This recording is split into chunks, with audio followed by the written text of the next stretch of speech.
এই এক বৃষ্টির কারণে গরমকালের থেকে আবার শীতকালে চলে এসেছি। রাতেও কম্বল গায়ে দিতে হচ্ছে, আর দিনের বেলাও দেখো টুকটাকি চাদর গায়ে দিতে হচ্ছে, সোয়েটার। এদিকে আমার মেয়ের কাণ্ড দেখো, আছে নাকি কারোর ঘরে এরকম একটা থাকলে বলো। ঠিক আছে, বের কর দেখি। ঠিক আছে, বের কর দেখি কয়টা আম দেখি। ওরে বাবা, এত আম মাখা খাবে?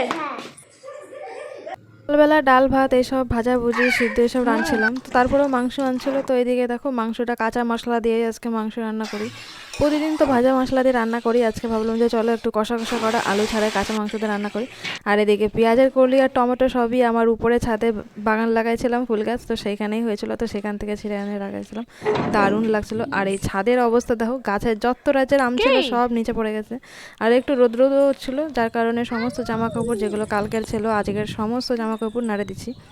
আর এদিকে তারপরে দুপুরের খাওয়া দাওয়া করেছি। তো আমার এই আজকে ছোট্ট মিনি ব্লগটা কেমন লাগলো জানাই। আজকের মতন টাটা।